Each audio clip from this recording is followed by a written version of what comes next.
Give it up for Brendan McLaughlin! It's nice to be here in this diorama that Wes Anderson made in his elementary school. I really like the diorama. I missed it during college. There was a lot of reading, and you come in, you talk about what you read. It's a lot of work. I remember thinking, remember 5th grade? When you had 3 options for your final project.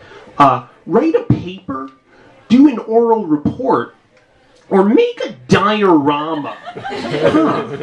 Okay, I could read really closely and write 5 pages. Or I could memorize stuff and talk in front of my whole class. Or I could take a shoebox and put a Playmobil in it. Yeah, this Lincoln log in blue contact paper depict the girl's daily commute to Terabithia. And I recreated her head injury with a little ketchup that I had on hand because I made this diorama while eating a Happy Meal. Hey, Steve. Freeze tag sounds great, but I can't go out till I finish my diorama. Yeah, I should be 3 or 4 minutes. This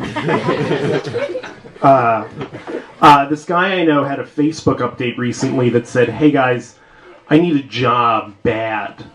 So if anyone knows of any openings for a music critic, a food writer, or a DJ, please let me know." Oh, I see. You want a cool job.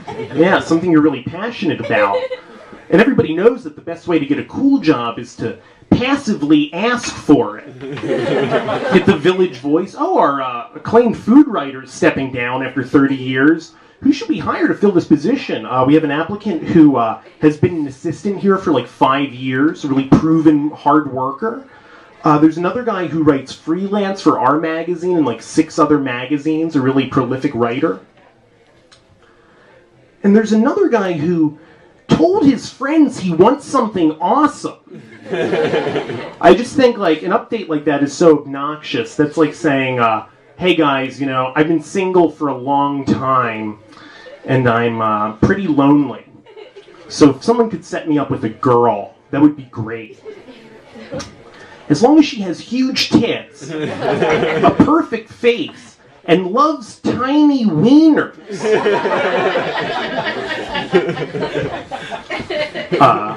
I'm single and I'm having a weird kind of moment in my life right now because all my best guy friends are in serious relationships, living with their girlfriends, and they act differently towards me. And something that happens is that they act like everything I do as a single person is amazing, when it's not. So they'll be like, "Oh, hey, what did you do last night, Brendan?" I'll be like, "Well, I went to a bar with a bunch of people, and there's this girl I really liked, and she ended up turning me down. Then I got really drunk, and there was this other girl there. She was drunk too, and we ended up making out. And to be honest, she wasn't very attractive." Be like, "Huh. Hey, the girl you made out with, was it my girlfriend?" "No." "Huh. That sounds awesome!" Be like, well, it's not always like that. The night before, I went to a bar, I got turned down by 3 different girls. I went home, I jerked off, and that was my night.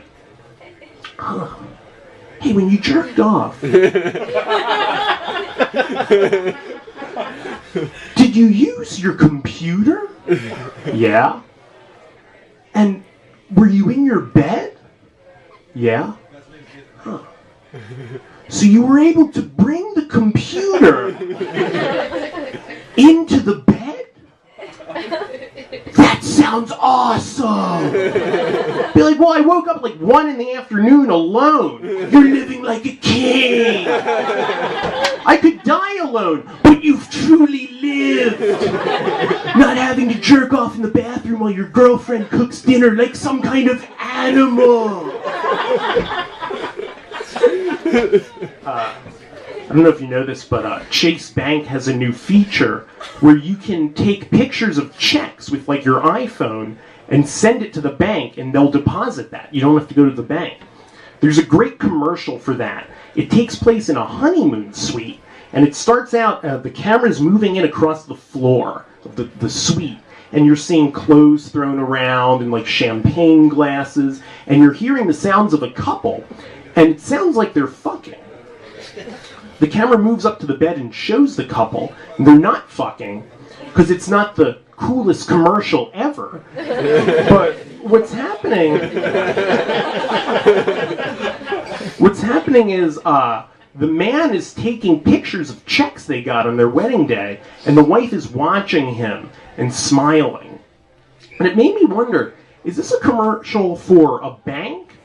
Or for the worst marriage ever? I've never been married, I don't know that much about it, but I'm pretty sure that it's kind of a red flag. On your first night of being married, your husband is already coming up with reasons to not fuck you. Like, oh, honey, this day has been so romantic, you're beautiful, the suite is amazing. I totally want to consummate our marriage, but not before I do my banking. I also have some yard work I've been putting off, and a book on tape collection that's not going to alphabetize itself.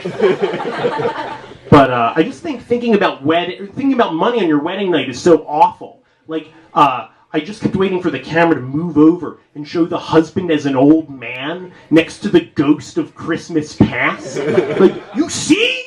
This is why you lost everything, Scrooge. You were putting things in the bank and not your wife. I don't live in Williamsburg, but I come here a lot. And I was on the L train coming out here recently, and I saw a guy coming out here. Clearly, I'm gonna assume he lives here, and he had a handlebar mustache on half of his face. Like he didn't have a stroke, but his taste did. He's like Two-Face from Batman, but instead of being half evil, he's half closeted coal miner. But I was staring at him the way you do when you hate someone because of the way they look. And he looked back at me and shrugged. Like, what are you looking at? See, that shouldn't be okay. If you're going around looking that stupid on purpose, you should have to wear a sign that explains why you're doing that. Like, just right on your chest, just tape it on like, like maybe, I'm a jackass, or I'm an actor researching the role of a jackass. Or, I'm James Franco. I was just home for a week for the holidays. I watched the movie Jaws, guys. Any people who've seen Jaws here? Anyone? Okay, it's good. Most of this train car has seen Jaws. That's great. Most of this shaft has seen that movie. But the thing I love about Jaws is it has such a happy ending. Do you guys remember where the credits are rolling and Hooper and Chief are coming back up on the beach, and they're coming back to the town, and you know everyone in the town is going to be so happy to see them because they just got rid of this terrible shark? And don't you think some of those people are going to be happy Quint's not coming back? Do you remember Quint the shark hunter? Like, hey guys, great news, we got rid of the shark. Oh, that is amazing, thank you. And we have some bad news though. Quint didn't make it.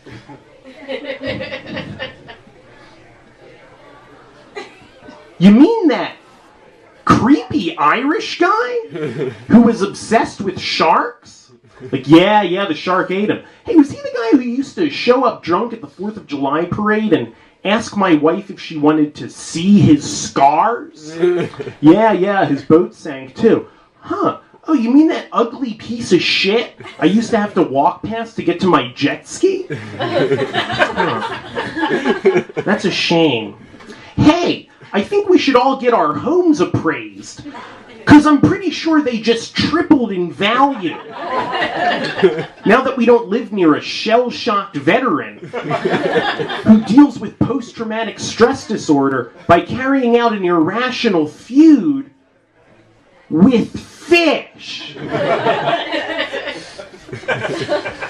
How much time do I have? Am I still doing this? Okay. You can go for a few more minutes. Okay, let's do it. A friend introduced me to a girl recently, and she barely said hi, and then walked away. Kind of like she's doing right now. No, it's fine. We weren't introduced, and you're sitting in here for a long time. I understand.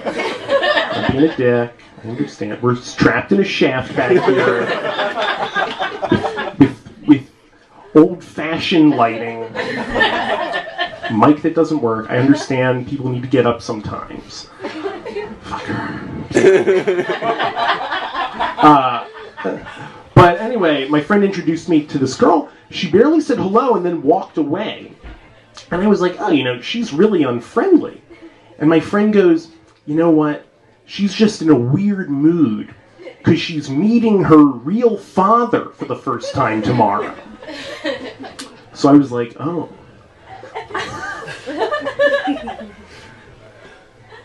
Maybe he'll teach her some manners.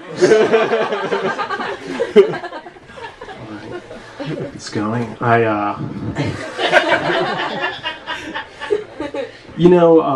Networking is a big thing in New York. Meeting the right people, getting ahead. But some people go about it wrong.